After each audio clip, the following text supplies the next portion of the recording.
Alright, so today I'm really excited because I'm kind of bringing together ideas that have been touched upon in other videos. I think this is about video number 55, something like that. Who knew I had that much to say? Who knew?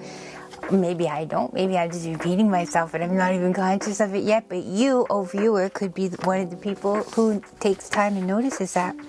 So today I wanted to talk about things like what do zebras, crows, skunks, skanky black alley cats, a mouse, squirrels, ghosts, or porcupines? What do they all have in common?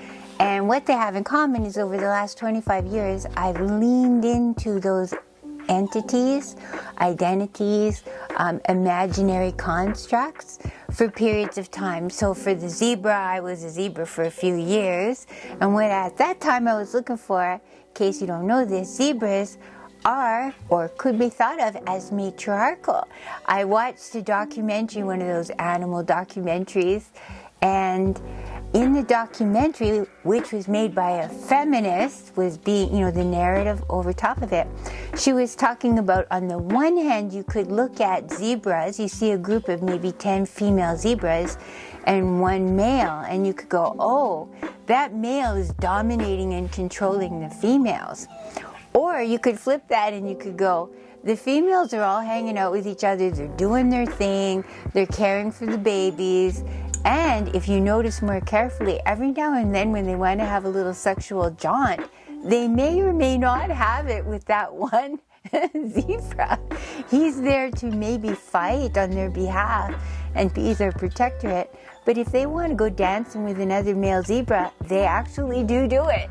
And so for a while I was kind of experimenting playfully with and journaling and doing creative art projects and imagining and telling myself reframings of stories of how females on one hand could look like they were being dominated and controlled, but if you question it, you could ponder where might they have power and where might they be letting sometimes, the male or the man or Donald Trump want to pretend that they have certain kinds of controls, and we'll let them. So over the last 25 years, I've had the privilege to have hung out with art therapists and creative professionals and creative writers, poets, storytellers, video makers, video documentary experts, and I've taken on that playful project intermittently to have a different animal or creature be a portal in which I've placed myself, or let's say a soulful costume, to take myself on a journey and learn from and be playful.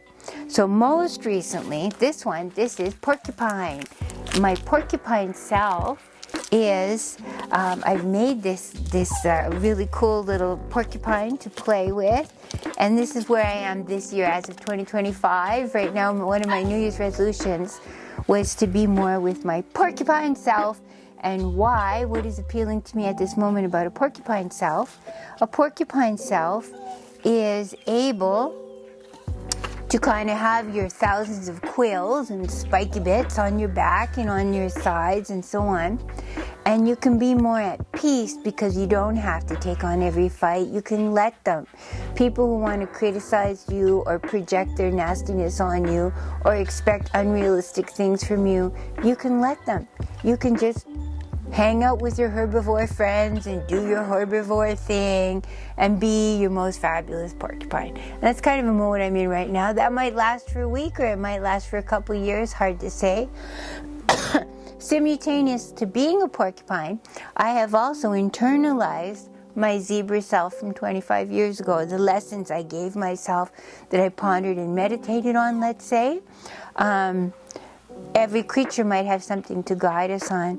When my husband died, I was in mouse mode for a little while, just quiet, tiny, fitting in a corner. I didn't have any goals, any ambitions. I didn't have any big, earth-shaking things I wanted to change. I just wanted to make it through the friggin' day. So I was in mouse mode for a while. And fortunately, during that time, I also had some Indigenous folks tell me stories that are part of different Indigenous circles and tribes or nations about how the mouse has her own power too. She can listen.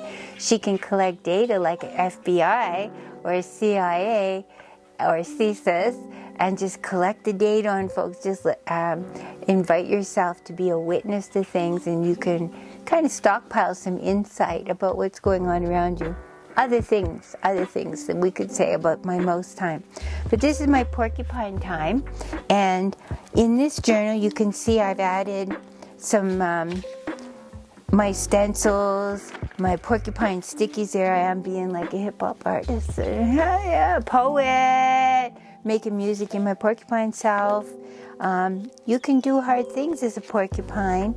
Porcupines also, they're very gentle, they mind their own business, but when conflict happens, it's too much, they can just go into orb mode. They can kind of make a little circle of themselves to protect their tender tummy, or in my case, my 64-and-a-half-year-old self that has osteoarthritis and a bunch of health issues, and I'm living in a world where a lot of large organizations are downsizing, or they're putting 2 or 3 jobs onto one social worker's shoulders or back, and I'm doing practicum supervisions, I do master's supervisions, and kind of encouraging some of the people I work with on a day-to-day basis, whether that's employees in those agencies, comrades in their community, or the students I'm encouraging to be their better selves and to develop their porcupine backs, their quills, and protect their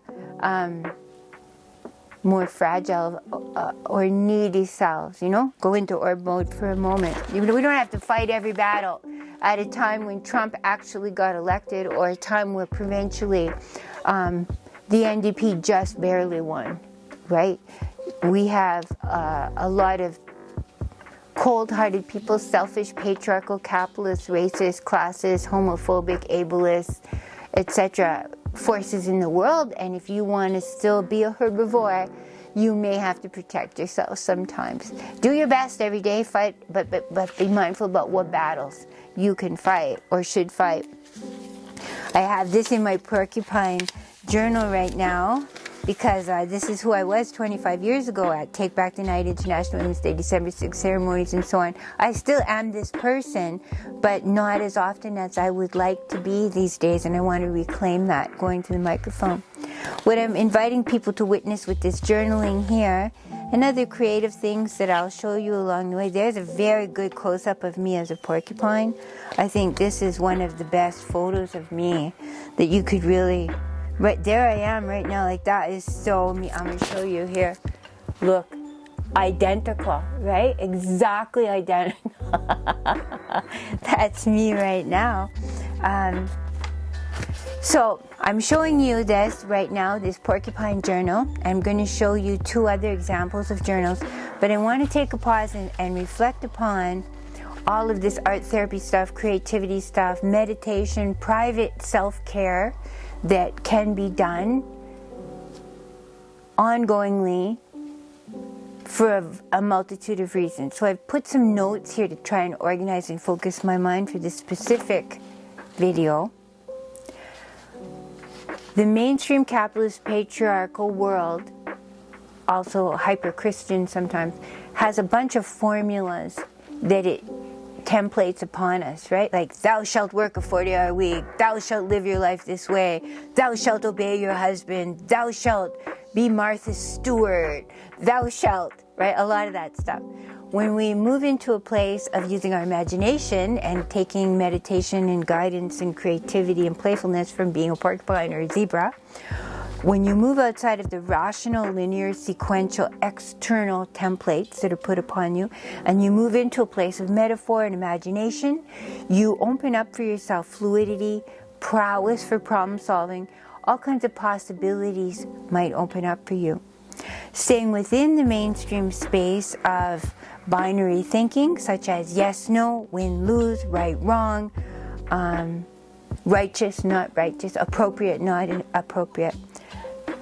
Sometimes when you reject some of that stuff or step back and go into places of playfulness, it can help you feel unstuck. It can help you make different kinds of relationships, help you have more potential growth and vibrancy to consider maybe versus yes, no, or right now.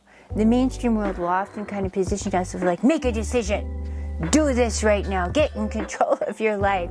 Sometimes it's better and healthier to say, whoa, I need the weekend to reflect on that, or I need to journal a little bit about that, or I'm going to do a couple of art projects, or some carving, or some beadwork, or I'm going to go to the park and walk around in nature for a few days or weeks before I answer that question, right? We're entitled, I'm thinking in my porcupine mode this semester, to take the step back. You don't have to make that decision right now. Most of the time, someone is forcing or attempting to force a false construct upon you. And you can take up more space than that. You can be better than that. You can be different than that. So venturing into metaphor, playfulness, imagination, multiple ways to express and explore, that can shift things marvelously. You can surprise yourself and others, and you can be differently kind to yourself. And I think in the social work profession, other professions too, healing, nursing, let's say, teaching in general, a lot of gendered professions, early childhood development people, or police people, justice-oriented people, you can take the time and do what's going to help you to process some of that stuff. So that could be beading, that could be quilting, that could be cake making. I know some people who make the most amazing cakes, and while they're making the cakes with little decorations on them as absolute art pieces, that process of being alone in the kitchen and taking 2 or 3 hours to say, I'm going to do this thing tonight, and while I'm doing it, I'm kind of meditating and reflecting and going to a soulful center on this next step in my life, or these next decisions I wish to make. That could be carving, that could be gardening, that could be lamp making, it could be candle making, it could be pottery, it can be poetry. I know one person who does amazing things with hair, like fancy braids and fancy coloring and so on.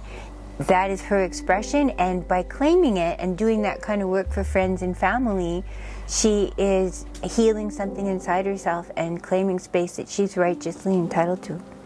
So, another thing I wanted to make, another point I wanted to make in this specific video, practical preparations. So I've just done a video where I walked around one of the rooms in my space to show how I'm ongoingly preparing to, when I'm having a stuck moment, how do you manage? Sometimes the worst moment of your life are the moments where you don't have the energy or the vibrancy to go to Michael's or go here or go that or research things online and so on.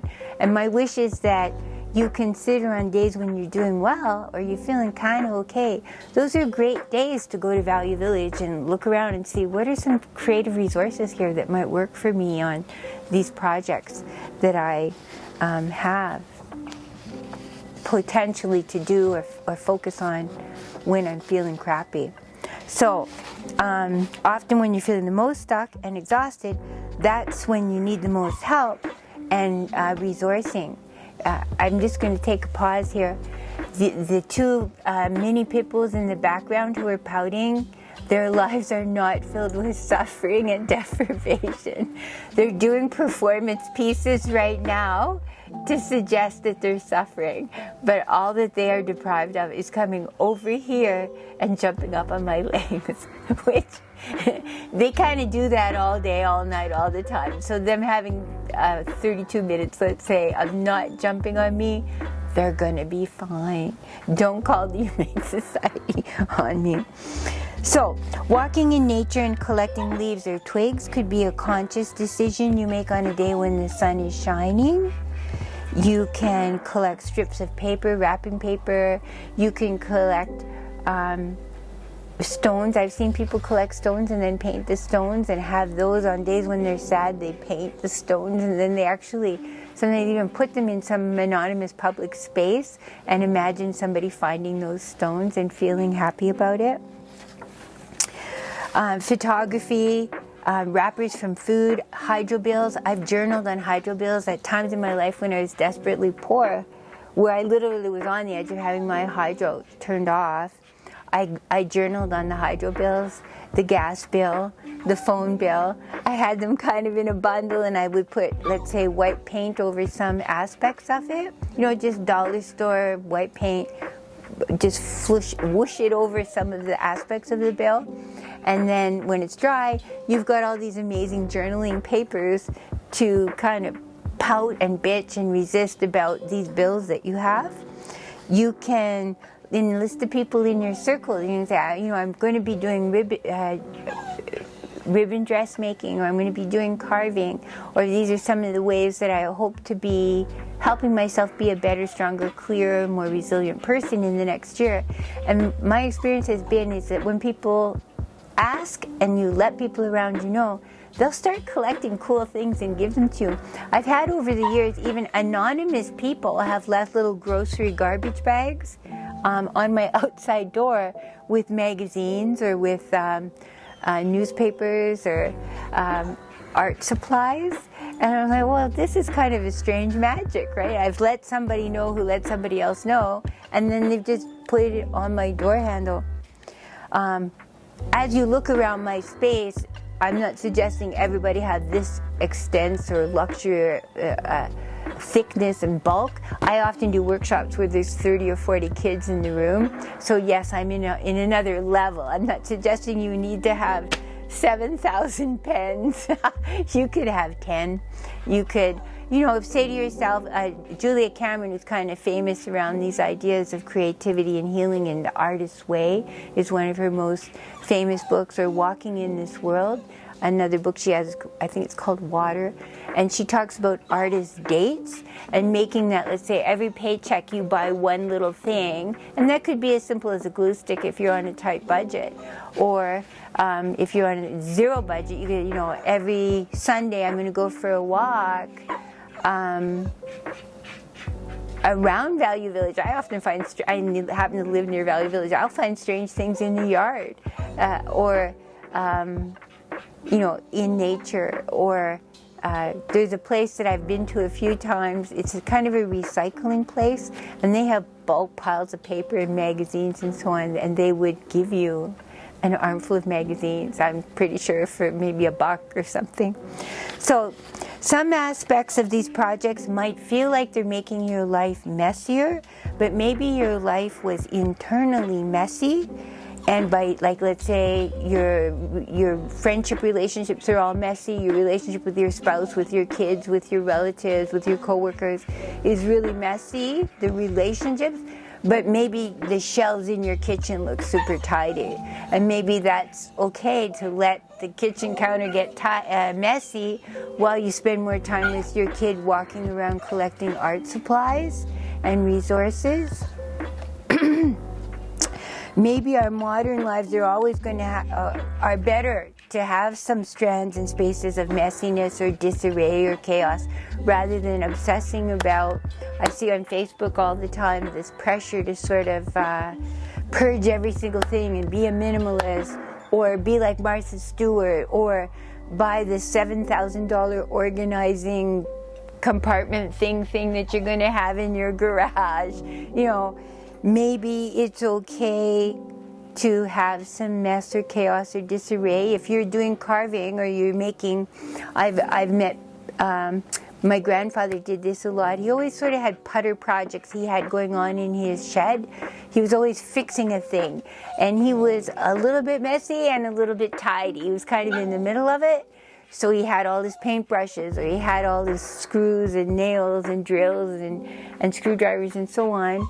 But it was also a little bit messy too when you're in the middle of a project. It's okay. Life is going to be that way, right? It's finding your own sweet spot. And I wanted to say this about time. Sometimes people say to me, Sai, you know, I don't have time for all this journaling and creativity stuff, or for drum making, or for going walks in nature. And my suggestion, now being almost 65 and having had over 2,000 students I've worked with, and 25 years of teaching, and before that, lots of experience in women's shelters and in sexual assault treatment and in multicultural, anti-racist, newcomer settlement kind of places and so on. sometimes people say, I have to focus on my 40-hour-a-week job. I have to focus on getting my house clean. I don't have time for all this other stuff on the side. And because I can have a longitudinal view of some people's lives, they focused on their job and they got their job done and they did that.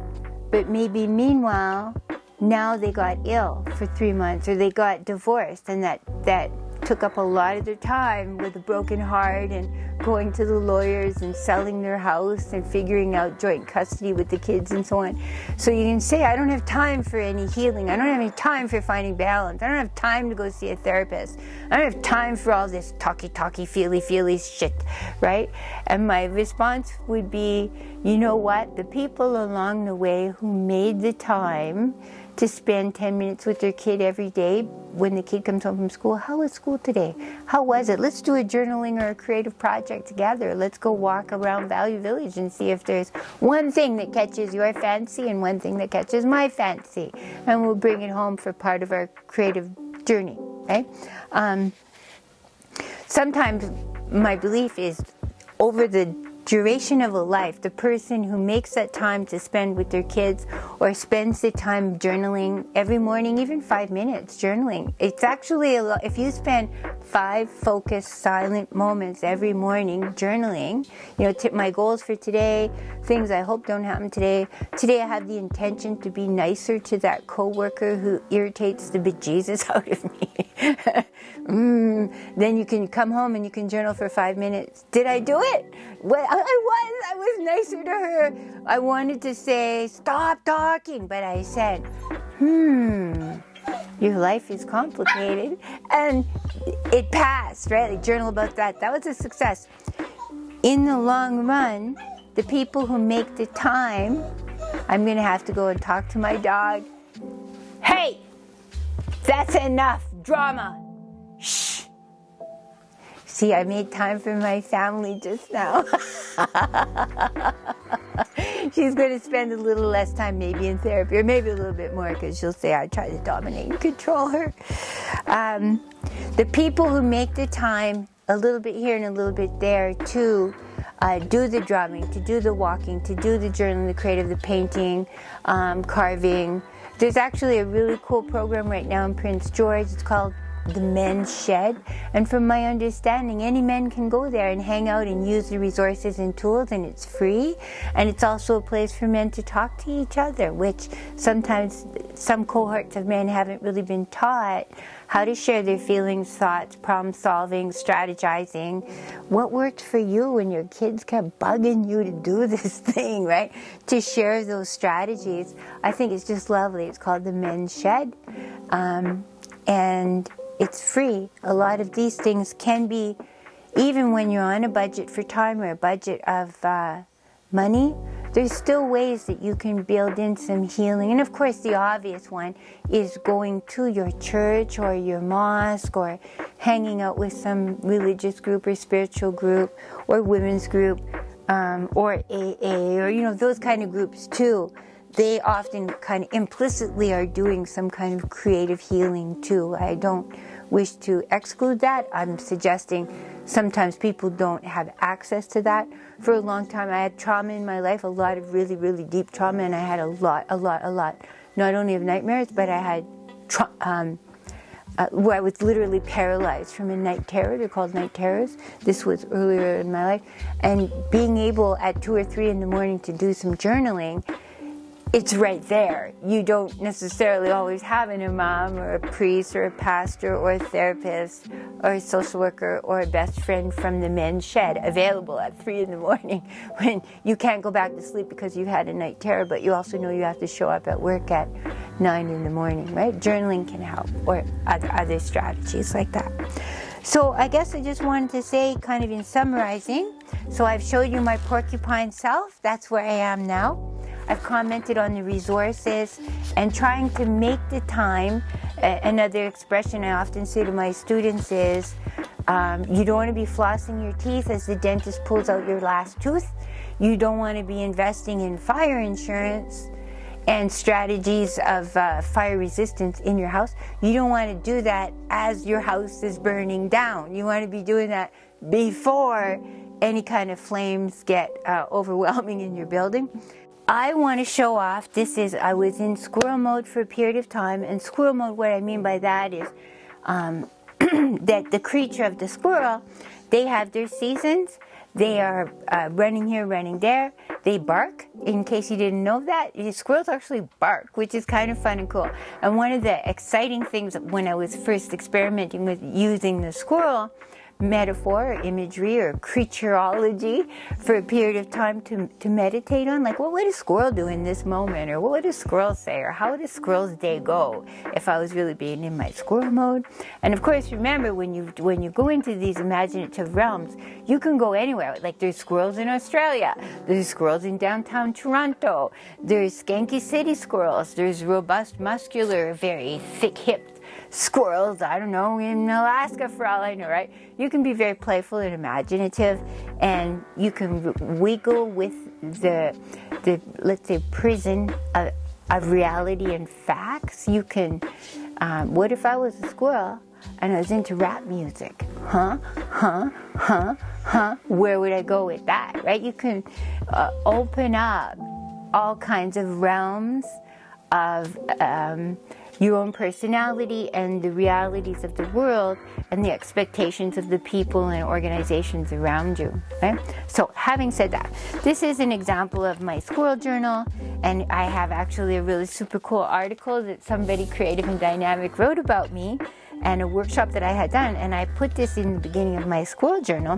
This was actually March of 2024, and I've put a stencil of the squirrel, and this was kind of me being a dark and serious squirrel here, and there's kind of a little bit of almost a DNA riff in the background, and thank you for that. Thank you for this bit that I put in here. So you'll see in this journal of the squirrel thing, I've got pieces of fabric. I've got another really great resource that I didn't mention earlier in the video is you can, if you're on a budget, you can just go anywhere on the web, anywhere in Facebook and Google and so on. And as you'll see here, I've found photos of squirrels and I just printed them out. So if you're on a limited budget, that's, even if you don't even have a printer, you could say to yourself, oh, I'm going to journal about being a squirrel or a porcupine or a rabbit or a raccoon or a troll or a monster or a demon or whatever you're in the mood for. You could go to the library and spend a couple hours just picking up images and printing them on black and white. And that might be very, very inexpensive. I'm not sure if even, or if you have a friend who's a student at the high school or the college or the university, they could maybe let you go and print some stuff, again, very, very affordably. And then you have those images. So this is an image of a squirrel that to me looks pretty exhausted. This is like a knocked down, drag out, tired squirrel. And then I've riffed around that. And I've got little stickies of squirrels. I found stickies. You can be, the whole wide world is your adventure place, right? I found, who knew? I found images of a squirrel with little pistols, little guns, like, piss off, do not bug me. And I thought, yeah, that suits. And here's a piece from a magazine, and it's an image about a garbage dump. And here's a squirrel dressed in some really cool blue pajamas and kind of hanging out in the garbage dump. And obviously that day, that's how I felt. And the sticky that I found that matched that was never forget how wildly capable you are. Meaning, reminding myself that even amidst the garbage dump, I could put on a cool outfit and I could dance, eh? Like, fucking A, I could do that, yeah. So this gives you a place to play, and I find sometimes I'll be in a meeting, or I'm at an event, or I'm listening to something on the news that Trump has told some other outrageous lie about the world. And I just say to myself, you know what, I'm going to journal about this later. I'm going to just journal about this later. And that liberates me to focus on the here and now with what I've got to deal with what I've got to do, because I've given myself permission to spend 10 minutes later. It might be parallel, perhaps, like some very religious people might, I'm dealing with this right now, but later I'm going to go confess to my priest, or I'm going to go talk to my imam, or I'm going to pray to Jesus to help me get through this. And so a journal space could be that if you don't have a structured faith system. So this is all my squirrel time. And I put in here poem bits, or you'll see quotes that I found on Facebook or so on, cards that people have given me during this era, pieces of fabric. This piece of fabric that I found somewhere along the way, it looks to me a little bit like prison windows. It's like looking through the prison. If I was a squirrel and I was looking through a prison window or a cage, what would be the dark and trapped feeling? You'll also note that even in my squirrel era, here's long ago, 2 decades before my zebra self, and I've got the zebra self is still within me. So the learnings that I did during my zebra era, my skunk era, my mouse era, I would like to believe that they all kind of layer and they permeate through and with each other. And you, just like all of us, you have inside you your 5-year-old self, your teenager self, your innocent bride self, the wedding night self, and then the later on cranky mother self, and so on. All of that permeates. Give ourselves credit for the incredible abundance that can be available inside us. You don't have to say, graduate from one era or space and then leave it behind you. It's always there and you can add to it. And so I'll just really quickly, you see photos there that I've printed from Facebook of my dogs in the background. Reminders to myself of who I wanted to be. Here's my curious squirrel self as my era was concluding. Where's that image just now?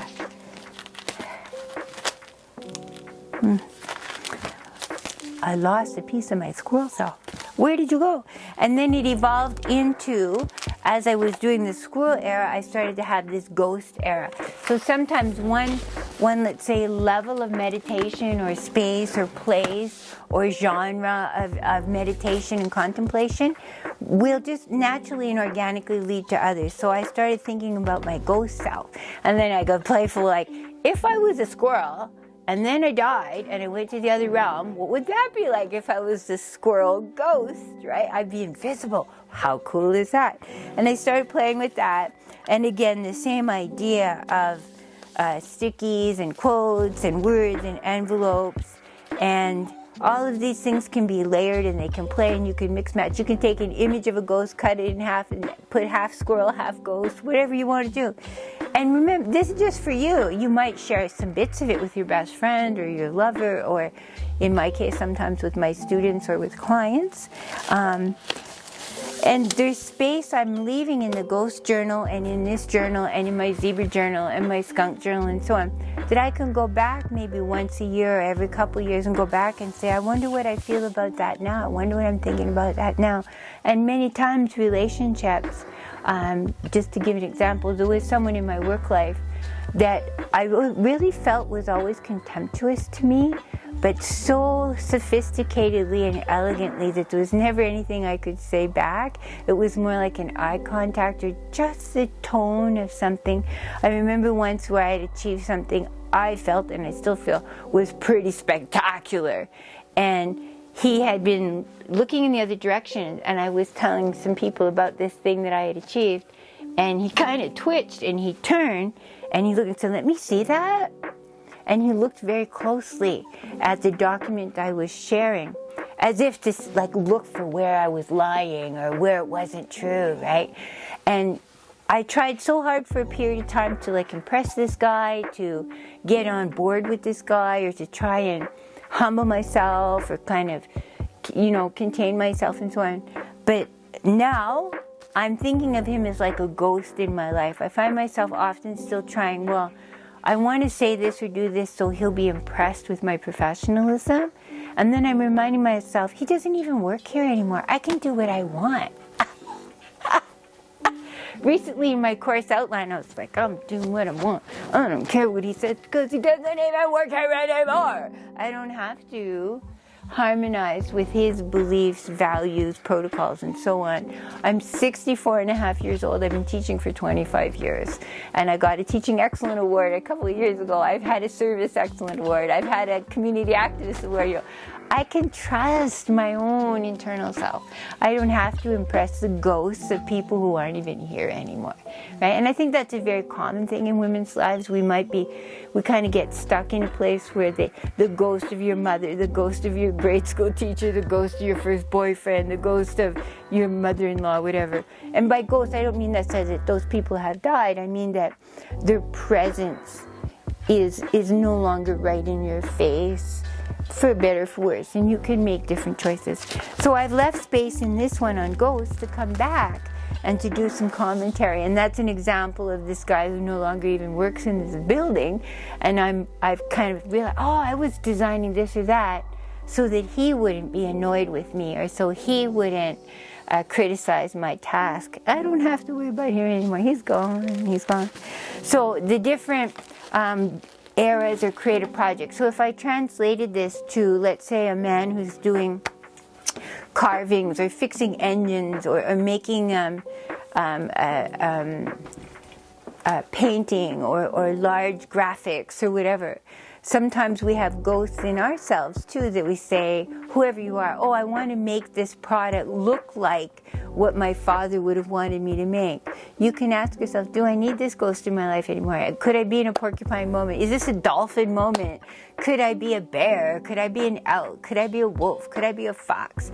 If I was a fox, how would I be doing this thing, right? It offers you could say, some elasticity and plasticity around your responses in a moment-by-moment way to the world and around your own sense of self-identity. So I'm really delighted to have this chance to make this video and to have Nadia's company helping me make it and help me put it out in the world. And I love the idea that you can watch this one and then go back and watch some of the other videos that I've offered around, let's say, family violence or around grief or around disability. So you can customize your viewing of any of these creative videos. You can sequence them as suits you. You can be watching them while you're eating your spaghetti or pizza, and you can watch them for 1 minute, or you can watch them 5 times over. And I'm just glad you're out there in the world trying to be a better person, being a better citizen, a better social worker, a better student, better teacher, better family member. You know, yay for all of us trying to be a little bit better. Yeah!